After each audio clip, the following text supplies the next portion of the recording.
We're going to return and finish up Kachinas with the Kasharis, the sacred clowns, and we're looking at them again right here. And I would like you to appreciate their kind of unruly, raucous behavior, which tends to characterize them. Okay. Kasharis, and we got three separate examples. You can find a Kashari, at least one on display at the University of Pennsylvania right now in the museum that Penn has for anthropology and archaeology. They're the sacred clowns, so that they are serving a purpose, a religious, a moral, a social purpose, and it is to teach basically good behavior and moral values, even as they clown around to do it. So they do it with good humor. So they are considered to be clowns, but sacred clowns. You can recognize them because they have these big, bold black and white stripes. They also have horns that seem to come out of their heads. And then on the ends of those horns, I guess let's go over here, you're going to see material, fabric that hangs down. And that's a reference to the silk that comes out of a corn husk or a corn stalk. What they do in a very raucous, sometimes even bawdy way, is to make fun of everybody. And they actually act out bad behavior. By doing this, they teach us what not to do. In the process, they can also behave like trickster figures. Trickster figures are figures also that can teach, and they can do it through humor, but they break all of the rules.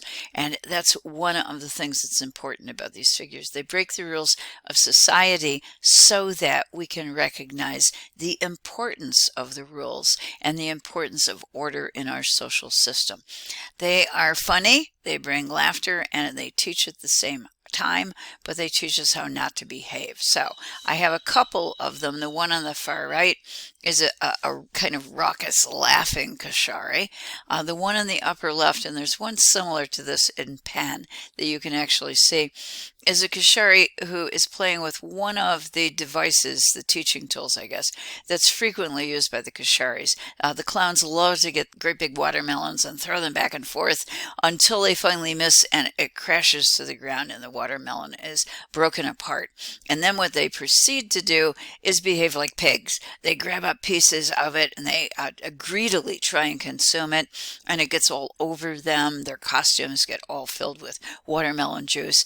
It is a representation of bad behavior. Don't be greedy, don't be a glutton, share with others, have good manners, and behave well. So they're acting out, essentially, bad behavior.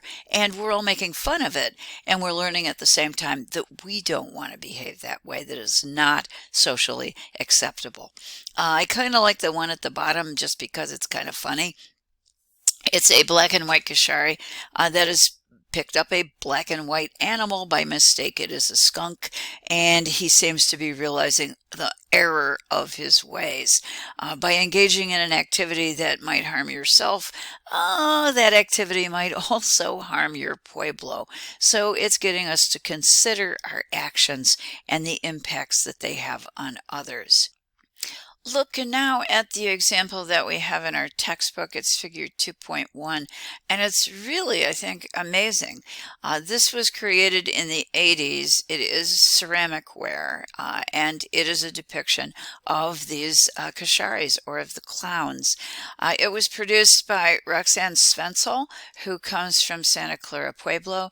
She's alive and well and a very successful working artist, taking themes of her community and bringing them to museum contexts and teaching contexts and sharing them with others while maintaining the traditions of her own pueblo and improving, I think, understanding and respect for those traditions by outside.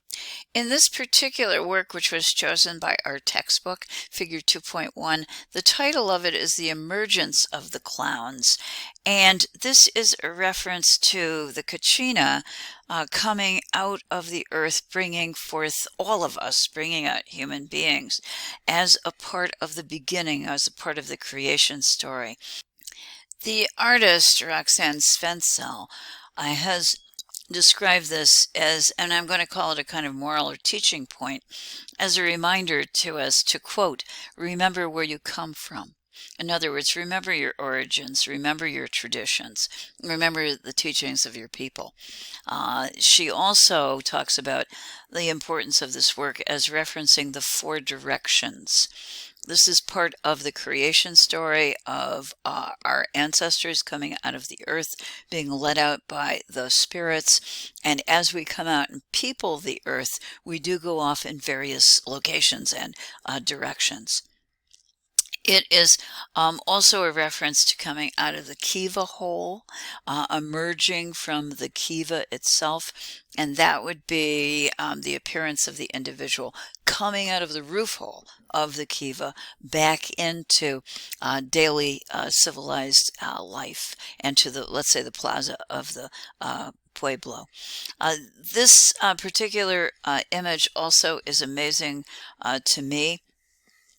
It is a spiritual rendition, it's a spiritual subject, but at the same time, she has given us very amazing and carefully thought out representations of the instantaneous expressions on the faces of each of these Kashari figures as they emerge from the underworld into our world and experience it for the first time. It's a study in psychology, basically. So she's bringing incredible power of insight into her portrayal.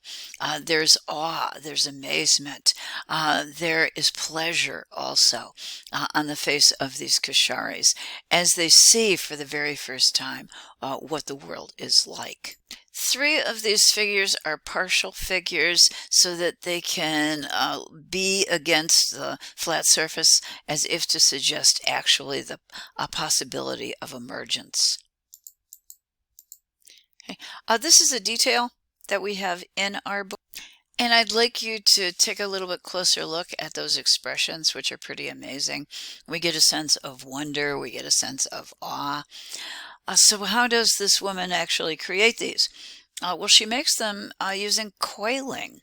At least I find that to be pretty impressive. She does use commercial clay.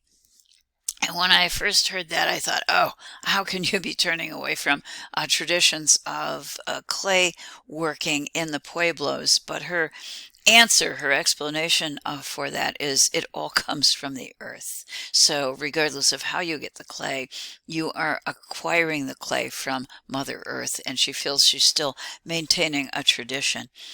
She also sees the objects that she makes as children, and that appears in the piece. This is also hers, located over on our right, where we see a mother figure and we see children kind of climbing all over her, and one or two of them, I think two of them, are actually emerging out of one of those water vessels on top of her head, relating the idea of creation in clay to the creation of human life itself. And that is, she claims, the way in which she thinks of the pottery pieces that she makes as if they are her offspring, as if they are her children. This is one of my favorites that I would like to share with you. It is, again, a psychological study of expression on the face of the Kashari, a kind of instant in time that realizes a sense of awareness, a particular state of mind. So what is going on here? Well, suddenly the Kashari is realizing by looking at his hand how amazing it is. He is examining it, and as he does that, his other hand goes up almost to suggest an instant of amazement itself. He understands, he comes to understand the complexity of the working of something simple and basic, and that would be his own hand. She talks about this as conveying a kind of moral, again, a kind of teaching message to tell us that, well, maybe we should all take time to think about things, to reflect on them, to ponder them. And if we do that, if we take that time, perhaps we can also learn. What is most impressive, I think, is her ability to capture an instantaneous expression that also reveals a psychological state. She is a very gifted artist from the Pueblos, continuing her own traditions, but doing it in a way that also bridges into the 21st century. She's still working today, and the modern world. These are just to take a look at so you can get a sense of scale for these particular objects that she works with.